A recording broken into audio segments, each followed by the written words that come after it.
Não, sim. Doutor, não. Ah, tá, porque ele, às vezes ele acha que ele é um Jedi, aí ele pega um pedaço de pau ali e começa. Ele só tem 4 anos, hein? Começou a assistir Star Wars durante as férias. Bom, fora as pauladas que eu levo na cabeça, né? Bom, gente, continuando aqui. Então, quando a gente fala que a gente utiliza, eu vou voltar na minha tela inicial aqui. Não é essa. Das propriedades físicas e de testes químicos. Então, olha só, só para vocês terem uma ideia do que eu vou utilizar nesse, nesses casos. Eu vou. Só um minuto.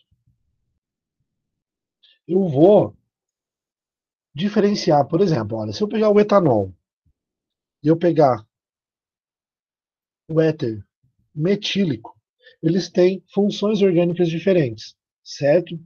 Então, por consequência, eles têm ponto de fusão, no caso aqui, são moléculas voláteis, tem ponto de ebulição diferente, muito diferente, tá? Eles são isômeros, tá? Eles têm a mesma forma molecular, para vocês terem uma ideia, mas eles têm propriedades diferentes. Então, os pesquisadores antigamente utilizavam muito as propriedades físicas para diferenciar compostos, mas ele não sabia a estrutura. Tá? Da mesma forma, por exemplo, que a reatividade de um álcool é diferente da reatividade de um éter. Então, por conta disso,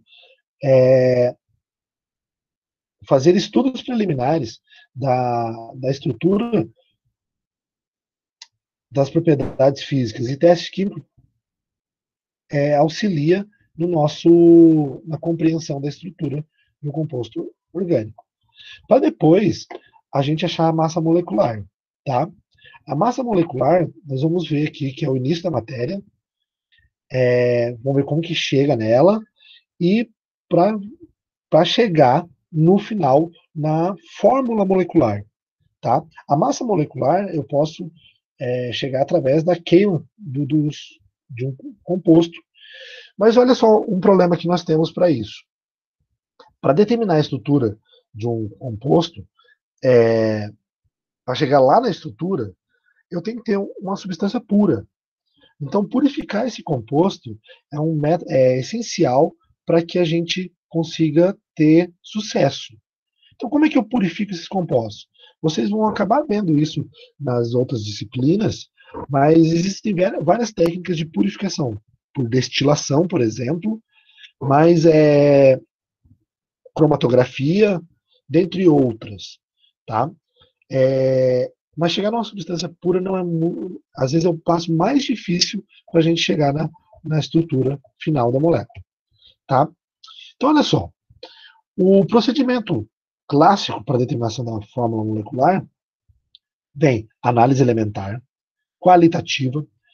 Com análise elementar qualitativa, eu consigo identificar quais átomos estão presentes na molécula, tá? Principalmente compostos orgânicos, carbono, hidrogênio, nitrogênio, oxigênio, enxofre, aí flúor, cloro, bromo e iodo. Nós não vamos ter compostos orgânicos com muita variação de átomos, falando de compostos mais comuns do que esses daqui, tá?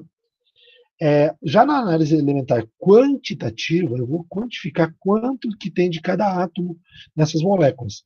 Ou seja, eu vou determinar a porcentagem de cada tipo de átomo presente na molécula. Isso vai me dar a proporção que eu tenho, que vai me ajudar a chegar na massa molecular e aí chegar na fórmula empírica da molécula, tá? Mas com o dado desse terceiro experimento da massa molecular, eu até consigo chegar na fórmula molecular. Só que nós temos uns poréns aí, que a fórmula empírica, a análise da fórmula empírica, eu preciso de uma desse terceiro método aqui, eu já preciso de um método não, na verdade, espectrométrico. tá? Mas isso eu vou detalhar para vocês mais para frente. Bom, qual que foi o primeiro experimento? Olha, gente, né? Justus Liebig, 1803, 1873. Então vamos dizer aqui que lá por meados da década de 70, dos anos 1800, ele aperfeiçoou a técnica da análise elementar. Ou seja, como que é feito isso? Eu consigo determinar carbono, hidrogênio, nitrogênio e enxofre, e talvez por diferença alguns outros átomos. Qual que é a forma? O que um composto orgânico o que mais pode acontecer com um composto orgânico se ele ao ar ele se eu der energia para esse composto? O que ele acontece? Imagine, vamos pegar aqui, ó, o próprio etanol. Imagine o etanol. O que o etanol é na nossa vida? Além de beber ele, nós utilizamos ele aonde? Para que é mais produzido combustível? O que a gente faz com o etanol para ele virar combustível?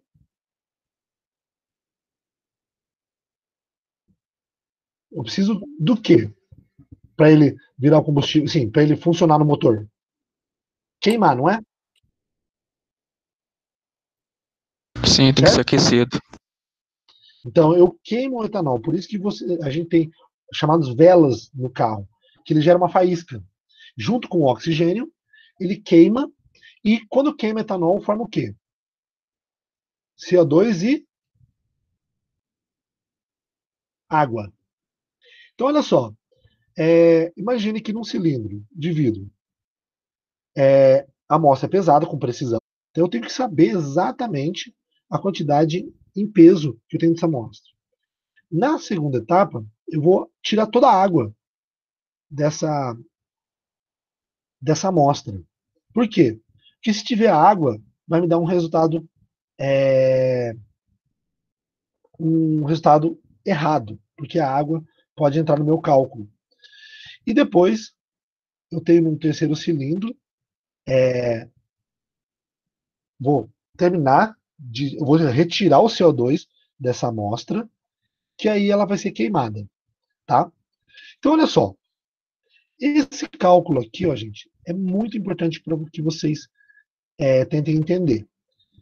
Imagine, eu tenho aqui um composto que eu não sei a massa molecular, e ele está puro, tá? Então, digamos que eu pese 9,83 miligramas desse composto, tá? E vou ter excesso de oxigênio. O excesso de oxigênio é importante. Eu não posso ter água nem CO2 para não chegar em resultado errado aqui. Então, olha só. Se eu peguei 9,83 miligramas de um composto que eu não sei a forma molecular, na presença de excesso de oxigênio, e queimo, e eu analiso a quantidade de CO2 gerada mais a quantidade de água gerada, eu posso chegar na porcentagem de. Façam esse cálculo em casa, tá, gente? Olha só. Qual que é a massa? Essa é a massa obtida. Então o equipamento vai fazer só essa primeira parte, tá, gente? O equipamento vai. Eu vou pesar, vou ter balanças extremamente precisas que eu peso isso, peso isso, peso isso, tá? Então, se eu sei a massa molecular, que é 44,01 de CO2, e eu sei que tem tanto de CO2 que eu obtive da amostra, eu sei que eu tenho 0,5285 milimol de CO2. Tá? O milho aqui é vezes 10 a menos 3, tá? Então eu tenho essa quantidade em mol de CO2. O que eu vou tirar desta quantidade de CO2? Eu vou tirar a quantidade de carbono. Por quê? Olha, a quantidade de carbono aqui, ó, X, ela vem e forma CO2. Eu não tenho outros compostos formados. Eu formo única e exclusivamente CO2 nessas condições de queima, tá? Então, se eu tenho 0,5285 mols de CO2, eu tenho a mesma quantidade de mols de carbono, tá? Então, nessa amostra de CO2, eu tenho 0,52 mols de carbono, sabendo que a massa molecular do carbono, lá na tabela periódica, você olha isso, é 12,01 aproximadamente, eu tenho que 6,35 miligramas de carbono na amostra de. Olha, eu sei que nessa amostra aqui eu tenho tanto de carbono, em termos de miligramas, tá, gente? De carbono. Bom, da mesma forma, eu faço isso para quantidade de água, para determinar o quê? A quantidade de hidrogênio. Porque, olha, aqui eu não tenho hidrogênio, eu só tenho hidrogênio aqui, ó. E é lógico que o Y aqui é dividido por 2, porque eu tenho, para cada Y aqui, eu produzo dois hidrogênios aqui. Então isso tem que ser dividido por 2. Então, olha, se eu obtive na queima 9,52, vocês estão me escutando? Sim.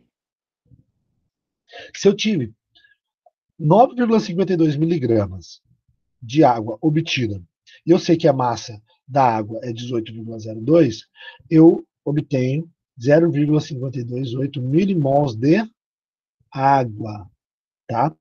Gente, essas aproximações de casa depois da vírgula, isso pode ser até refinado de maneira melhor, tá? Mas não se preocupem tanto com isso agora, porque algumas aproximações a gente vai fazer. Então, olha só, se para cada água eu obtive aqui, vamos dizer, a metade, então eu tenho que multiplicar isso por quê? Por 2, tá? Então eu tenho que, nessa amostra, eu obtive 1 mol, 1,056 mol de hidrogênio na amostra original, tá? Então, arredondando, na verdade, multiplicando por 1, que é a massa molecular do hidrogênio, nós tínhamos 12 no carbono, agora nós temos 1 no hidrogênio. Eu tenho 1,06 miligramas de hidrogênio na amostra original. Isso me leva à seguinte informação, gente. Olha, eu vou entender em termos de porcentagem, tá? Na minha amostra original, eu tenho 6,35 miligramas, dividido pela quantidade de original do composto, para saber, multiplico por 100. Então, de toda essa amostra, eu tenho 64,6% da amostra é carbono, tá? 10,8% é hidrogênio. Agora, se a amostra só contém carbono, hidrogênio e oxigênio, então 64,6 mais 10,8 não dá 100%. Não dá 100%. Então, a diferença vai ser do oxigênio. Por que eu não consigo calcular o oxigênio? Porque o oxigênio eu coloquei em excesso, tá? E aí eu consigo ele por diferença, tá? Então, olha só. Isso vai me indicar a fórmula mínima. Mas deixa eu explicar antes o que é fórmula mínima. A fórmula mínima, ela indica a menor proporção entre os números inteiros existentes entre os átomos de cada elemento participante de um composto. Também é chamada de fórmula empírica, tá? Ou seja, se eu tiver um composto com fórmula molecular C2H4, no caso o etileno, a fórmula mínima para esse composto é CH2. Olha, eu consigo dividir por 2, tá? Mas nada me impede que a fórmula mínima, por exemplo, para um determinado composto, seja, por exemplo, C3H6 ou C4, porque a fórmula mínima vão ser derivados, os compostos vão ser derivados. Então, na hora que eu acho a fórmula mínima, eu não tenho certeza de qual é a fórmula molecular, tá? Então, olha só, por meio da fórmula mínima, podemos afirmar que o etileno é formado de elementos carbono e hidrogênio, e que suas moléculas apresentam uma proporção de 2 átomos de hidrogênio para um átomo de carbono. Ou seja, se eu pegar isso e queimar, eu vou chegar na fórmula mínima, não vou chegar na fórmula molecular. Eu preciso da massa, tá? Bom, deixa eu mostrar aqui para vocês, então, como que eu vou chegar nessa fórmula mínima. Na amostra anterior, eu obtive 64,6% de carbono, certo? E 10,8% de hidrogênio. Então, o composto não atingiu o 100%. Então, eu estou considerando que o restante é oxigênio, tá? Então, eu tenho carbono, hidrogênio, oxigênio. Então, eu vou multiplicar por 100 para ficar mais fácil da gente ver. Muito importante que vocês façam esse cálculo sozinho, tá, gente? Peguem esse, na prova eu vou te dar isso aqui, ó. Eu vou te dar essa informação aqui, ó, essa primeira informação aqui, ó, e a massa molecular.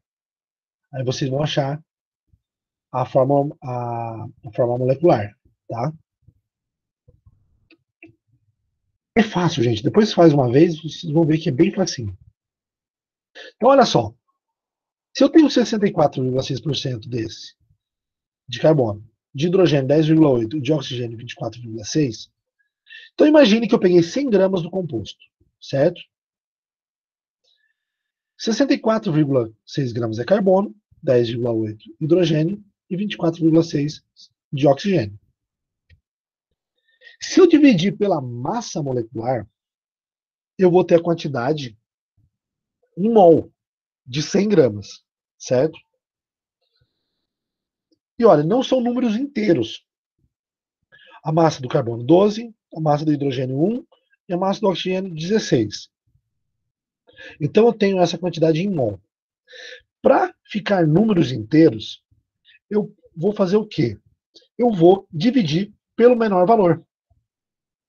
Olha só, o oxigênio, eu tenho 1,54 mol de.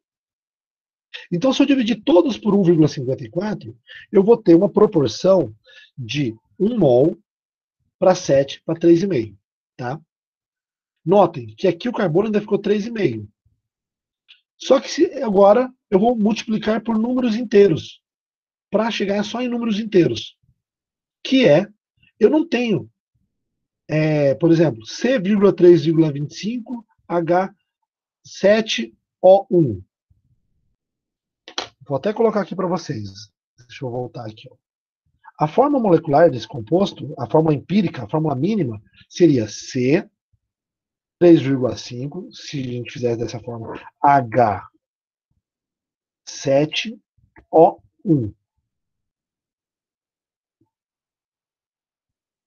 Então, a fórmula mínima seria essa. Só que eu tenho 3,5 carbonos. Então, olha, se eu multiplicar por 2, eu vou chegar em quê? C7 H14O2. Então, para aquele composto que eu queimei, a minha fórmula mínima, deixa eu voltar aqui no slide, é C7H14O2. Essa é a fórmula mínima. Através da queima do composto, eu sei que a menor proporção entre os átomos de carbono, hidrogênio e oxigênio vão ser C7H14O2. Consegue entender isso? Entretanto, eu não sei dizer se vai ser C7H14O2 ou C14H28O4, multiplicado por 2 e sucessivamente. Tá? Da onde que eu vou tirar a informação disso? Aí sim, gente, eu preciso do quê? Da espectrometria de massas. Aí, imagine, Se eu sei, eu descubro a fórmula, a massa molecular. Aqui eu tenho a fórmula mínima. E eu sei que é 130 gramas por mol. Olha, quem tem 130 gramas por mol? Deixa eu só fazer um negócio aqui.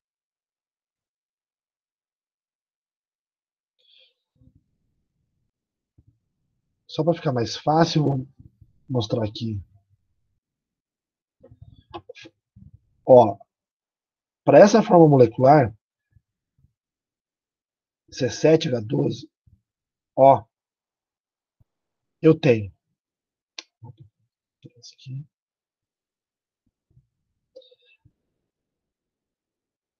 Massa molecular.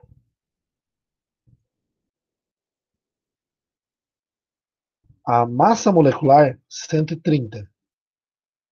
Análise elementar é 64,58, H10 é 10,8 e 24,6 aproximadamente. Se eu pegar aqui, ó, C14,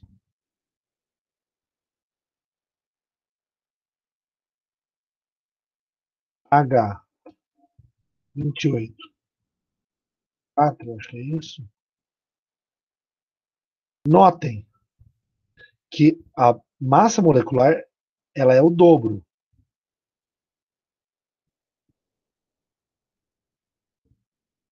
Mas a análise elementar é a mesma. Tá vendo? Então, eu preciso da massa molecular para saber a fórmula. Porque a minha fórmula mínima não me dá, ela me dá a proporção, mas não me dá a, a fórmula molecular final. Entenderam a diferença entre fórmula molecular, entre a fórmula molecular e a fórmula empírica, ou fórmula. Ou, falei aqui, cadê? Fórmula mínima ou empírica? Deu para entender a diferença? Então, Sim. o método de determinação da fórmula molecular, gente, ela depende da massa molecular, tá? E a massa molecular, muitas vezes a gente vê por espectrometria de massas, que a gente vai abordar depois, tá? Então, gente, estamos chegando aqui, eu vou parar aqui hoje, mas eu quero que vocês vejam, acho que eu fui até bastante, deixa eu voltar aqui na apresentação. Já vou até parar de gravar, porque essa parte vocês podem ver do jeito que eu dei, ou pode ver na outra aula, tá? Só para eu encerrar a aula aqui.